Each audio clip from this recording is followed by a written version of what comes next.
प्यारे स्टूडेंट्स, कैसे हैं आप लोग। स्वागत है आपका एएलडी स्टडी पे।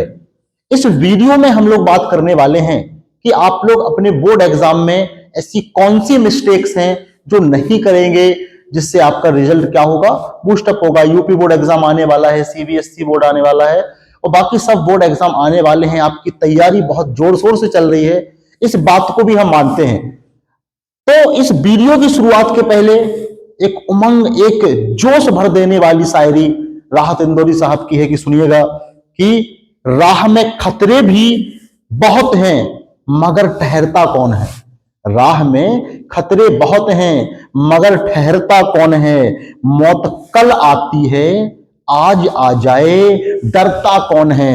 मौत कल आती है आज आ जाए डरता कौन है। तेरे लश्कर के मुकाबिल अकेला हूं मगर फैसला मैदान में होगा कि मरता कौन है। तो मरने से नहीं डरोगे तो जीवन में बहुत बड़ा करोगे। मरने से कौन डरता है भाई? मरने से कभी डरना नहीं चाहिए इंसान को। अगर आप मरने से, मौत से डरने लग गए, दिक्कत हो जाएगी। इसीलिए जो मरने से डर रहा है, और मरने से बड़ी कोई चीज इस दुनिया में है ही नहीं, तो किसी और चीज से डरने का सवाल ही नहीं पैदा होता। एग्जाम से सबसे पहली टिप्स, सबसे पहली मिस्टेक, वो 5 जो मिस्टेक हैं वो तो हम बता रहे हैं। पहली मिस्टेक तो यही है कि एग्जाम से डरना नहीं है। एग्जाम से कौन डर गया यार? एग्जाम से डरोगे क्या? जब जिंदगी आपकी परीक्षा लेगी तब तो खत्म हो जाएगा मैटर। इसीलिए याद रखो, एग्जाम से डरना नहीं है। हम लोग चलते हैं बिना समय को गंवाते हुए। ऐसी कैसी कैसी मिस्टेक्स हैं जो आपके परफॉर्मेंस में खराबी कर सकती हैं, सब तरीके से देखेंगे। पढ़ने में बहुत तेज अगर आप हो तो आपके लिए भी क्या गलती हो सकती है, जो पढ़ने में बहुत वीक वाला स्टूडेंट है वो भी क्या गलती कर सकता है, उस कहानी को देखेंगे। तो देखते हैं मिस्टेक नंबर 1 क्या होती है। सबसे पहली कहानी, ओवर स्मार्ट आपको नहीं बनना है।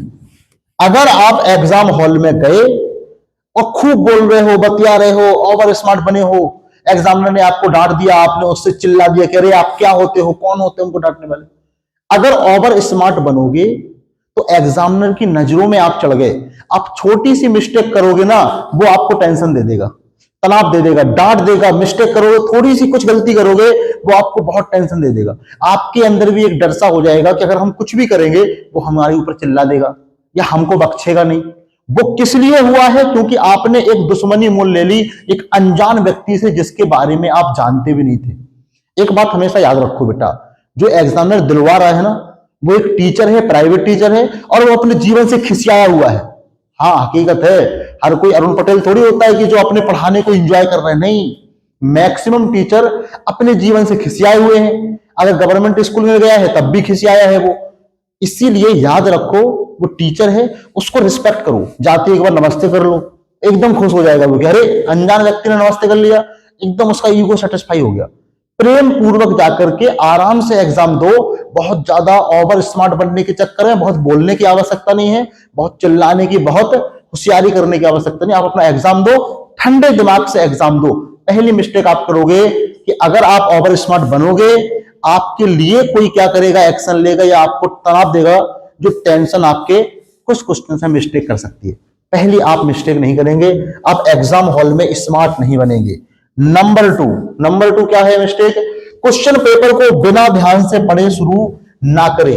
अगर क्वेश्चन में कभी कभी क्या होता है, 4 ऑप्शन है और क्वेश्चन में बोला कि क्या सही नहीं है, आपने आधा क्वेश्चन पढ़ के देख दिया क्या सही है और सही वाले पर टिक कर दिए, या क्या सही है पूछा है और क्या सही नहीं है पे टिक कर दिए। इसीलिए बहुत छोटी छोटी सिली मिस्टेक में जब आप बहुत केयरफुली क्वेश्चन को नहीं पढ़ते हो तो मिस्टेक हो जाती है। तो क्वेश्चन को बहुत केयरफुली होकर के पढ़ो।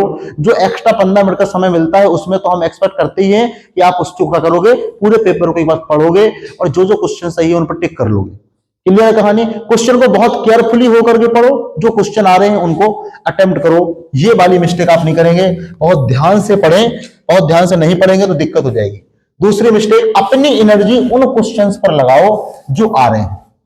क्योंकि सर अगर कोई अगल बगल से पता चल जाएगा क्वेश्चन तो क्या करें? अरे ये काम बात का होता है। स्टार्टिंग आपको कैसे करनी है हम आपको बता रहे हैं।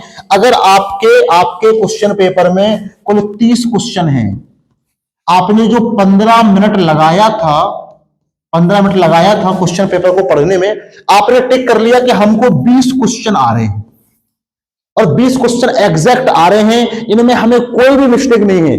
अगर आपको थोड़ी सी भी कंफ्यूजन है क्वेश्चन में, उसके ऊपर कट कर दो कि हमको नहीं आ रहा है। कंफ्यूजन वाले क्वेश्चन को भी कट कर दो। जो एकदम करेक्ट आपको कंफर्म है कि हमको ये क्वेश्चन आ रहे हैं, उन पे सही का टिक कर लो और उन पे सही का टिक करके पहले उन्हीं 20 क्वेश्चन को पूरी तरीके से करो। आप कंफ्यूजन वाले क्वेश्चन पर स्टार्टिंग में एनर्जी वेस्ट नहीं करेंगे। स्टार्टिंग में जो क्वेश्चन एकदम कंफर्म है उनके ऊपर टाइम देंगे। जब कहानी 20 के 20 क्वेश्चन एज इट इज पूरे लिख गए, फिर जाएंगे कंफ्यूजन वाले पे, और जो फिर बिल्कुल नहीं आ रहे थे उनके ऊपर समय बर्बाद करेंगे। शुरुआत में कंफ्यूजन वाले क्वेश्चन ज्यादा समय लेके चले जाते हैं, लास्ट में कम समय मिलता है। जो क्वेश्चन आ रहे हैं बाद में जल्दी जल्दी लिखते हो, आते हुए क्वेश्चन भी मिस्टेक हो जाती है। सबसे बड़ी बात है आपकी ये कहानी, याद रखना इस बात को। इसीलिए ये स्लाइड है कि आपको जो क्वेश्चन आ रहे हैं, अपनी स्टार्टिंग की एनर्जी क्या करना है, उन क्वेश्चन पे लगाना है जो आपको कंफर्म है कि आ जाएंगे। वही आपके स्कोर को बूस्ट करेंगे।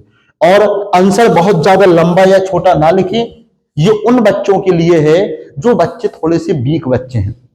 कुछ जो बच्चे वीक हैं वो कॉपी भरने के चक्कर में रहेंगे, हम कहेंगे बहुत अच्छी आदत है, कॉपी आपको भरनी है। जो बच्चे एकदम वीक हैं, ये बात स्ट्रांग वाले बच्चों के लिए नहीं, वीक वाले बच्चों के लिए है। लेकिन ऐसा भी ना हो कि 2 नंबर के क्वेश्चन है 50 लाइन लिख दिए और 5 नंबर के क्वेश्चन है 5 लाइन लिख दिए। नहीं, आपको ये एवरेज आउट, आप फिगर आउट करना पड़ेगा, कौन सा क्वेश्चन छोटा है, कौन सा क्वेश्चन कम नंबर का है, कौन सा क्वेश्चन बड़े नंबर का है। जो जितने अंक का है उतने अंक का आप आंसर देंगे, ज्यादा बढ़िया रहेगी कहानी। ठीक है, बहुत ज्यादा छोटा या बहुत ज्यादा बड़ा आंसर नहीं लिखना है। लास्ट 10 से 15 मिनट खाली बैठ करके आराम से क्या करें, बिठाएं। समझो बात को क्या है। 10 से 15 मिनट जब पूरा पेपर हो जाए, लास्ट में एक बार उसको पूरा रिवाइज करें। स्लाइड में कुछ मिस्टेक से लिखी हुई, एक बार उसको रिवाइज करें पूरी तरीके से, तो ज्यादा बेस्ट हो जाएगा। एक बार पूरा रिवाइज करें कि कहां क्या मिस्टेक हो गई। कोई मिस्टेक अगर है सही क्वेश्चन में भी, उसको करेक्ट कर लें। और एक चीज और होती है, क्या पता कि आपके साथ क्या घटित हो जाए उस एग्जाम के दौरान, जो आपके अंदर बहुत टेंशन कर दे, आपका पेपर लेट कर दे। तो आपको 3 घंटे का जो समय मिल रहा है ना, 3 घंटे का, आप इसको 2 घंटे 45 मिनट ही मान के चलेंगे। 15 मिनट अपने डायरी से हटा ही दो। स्टार्टिंग वाला पढ़ने वाला तो वो तो खत्म है। 3 घंटे का जो पेपर का टाइम है, उसको 3 घंटे मान के नहीं चलना है, 2 घंटे 45 मिनट मान के चलना है, जिसे सारी कहानी लास्ट में दिक्कत ना करे। स्टार्टिंग से दिमाग में मेकअप कर लोगे, 2 घंटे 45 मिनट ही टाइम है, तो ज्यादा बेस्ट रहेगा। लास्ट में खींचातानी होती है, बहुत तनाव हो जाता है, रिग्रेट हो जाता है, वो चीज नहीं करेंगे आप। स्टार्टिंग से ही 15 मिनट को कट करके चलेंगे, तो लास्ट की जो 15 मिनट है वो स्कोर में 10% का इजाफा कर देंगे। कैसे कर देंगे सर? ठंडे दिमाग से मिस्टेक नहीं करोगे, टाइम बचा रहेगा, जल्दबाजी में नहीं लिखोगे, बहुत सारी मिस्टेक होने से बच जाएगी। आगे बढ़ते हैं। लास्ट कहानी क्या है? लास्ट कहानी में रिपीट करेंगे, ओवर स्मार्ट वाला टॉपिक हटा दिया जाए तो 4 चीजें हमने बताई हैं। क्वेश्चन नहीं आता, उन पर टाइम वेस्ट नहीं करेंगे। क्वेश्चन पेपर को बिना ध्यान से पढ़े लिखना शुरू नहीं करेंगे। पेपर बहुत ज्यादा क्वेश्चन को लंबा या छोटा नहीं लिखेंगे और 10 से 15 मिनट खाली बैठ करके उसको दोबारा से रिवाइज करेंगे। ये टिप्स हमने दी है। कुछ एक्स्ट्रा टिप्स भी दे रहे हैं, उसको समझना। अगर आप एग्जाम हॉल में गए और एग्जाम स्टार्ट जो टाइम है उससे 20 मिनट पहले या 15 मिनट पहले एग्जाम हॉल के पास पहुंच जाए, हम तो करें आधा घंटे पहले पहुंच जाए। क्यों होगा सर पहले पहुंच के? क्या हो जाएगा पहले पहुंच के? हो जाएगा रास्ते में जाम है या कोई दिक्कत है या थोड़ी बहुत कुछ भी दिक्कत हो गई, आपको चक्कर आ रहा, कुछ आ रहा है, वो भागा दौड़ी रास्ते में आपको परेशान नहीं करेगी। आप एग्जाम पे पहले पहुंच गए। और अगर आप एन टाइम पे पहुंचते हो 5 मिनट पहले, आपके दिमाग में टेंशन हो जाएगी, रास्ते में घबरा जाओगे। वो रास्ते में जो घबराहट है वो एग्जाम पे इफेक्ट करेगी। एक दूसरी टिप्स कि अगर आप अपने क्वेश्चंस को लिख रहे हो और कॉपी में, याद रखना जो आपकी जो कॉपी चेक करेगा वो इंसान ही तो करेगा। और अगर इंसान कॉपी चेक कर रहा है तो साइकोलॉजी भी वर्क करती है। और साइकोलॉजी कैसे वर्क करेगी? आप जब पूरी कॉपी लिखेंगे तो कॉपी के स्टार्टिंग वाले पेज में काम ये करो कि कोई मिस्टेक ना हो, और जो क्वेश्चन एकदम से सही सही आ रहे हैं उनको लिखो, जिससे वो एक पेज चेक करेगा, 2 पेज चेक करेगा, 3 पेज चेक करेगा। अगर 3 पेज के लगातार में कोई मिस्टेक नहीं है, एग्जामिनर के दिमाग में ये बैठ जाएगा कि बच्चा पढ़ने में तेज है। और अगर उसके दिमाग में ये बैठ गया बच्चा पढ़ने में तेज है, तो वो तीसरे चौथे पेज के बाद पूरे क्वेश्चन को बहुत केयरफुली नहीं पढ़ेगा। भाई पढ़ेगा तो ये तो नहीं बोल रहे, भाई मशीन थोड़ी चेक कर रही है, मशीन चेक कर रही होती तो साइकोलॉजी काम ना करती, बट इंसान चेक कर रहा है, साइकोलॉजी वर्क करेगी। स्टार्टिंग में अगर आपने ये इंपैक्ट डाल दिया अपनी कॉपी से कि आप पढ़ने में तेज हो, उसके दिमाग में बैठ के पढ़ने में तेज है, जो लॉन्ग आंसर का जो 5 नंबर का जो क्वेश्चन होगा ना, उसमें 5 के 5 मिल जाएंगे। और अगर स्टार्टिंग में दिमाग में ये बैठ जाएगा बच्चा कमजोर है, तो लॉन्ग आंसर में जो 5 है उसमें से या तो 4 नंबर मिलेंगे या तो 3 नंबर मिलेंगे। आप ये इंपैक्ट छोड़ने का ट्राई करेंगे 2 से 3 पेज में कॉपी में कि आप पढ़ने में तेज है।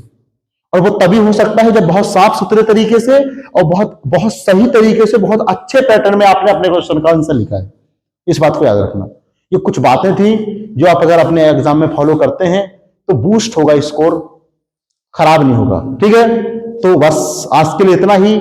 मिलते हैं अगले ऐसे ही किसी एक जानकारी वाले वीडियो में। ALD स्टडी को सब्सक्राइब कर लो, 1 शॉट सीरीज चल रही है, अगर तैयारी नहीं हुई है उसको देखते रहो। हर संडे को 9:30 पे 9:30 पे एक 1 शॉट वीडियो आता है।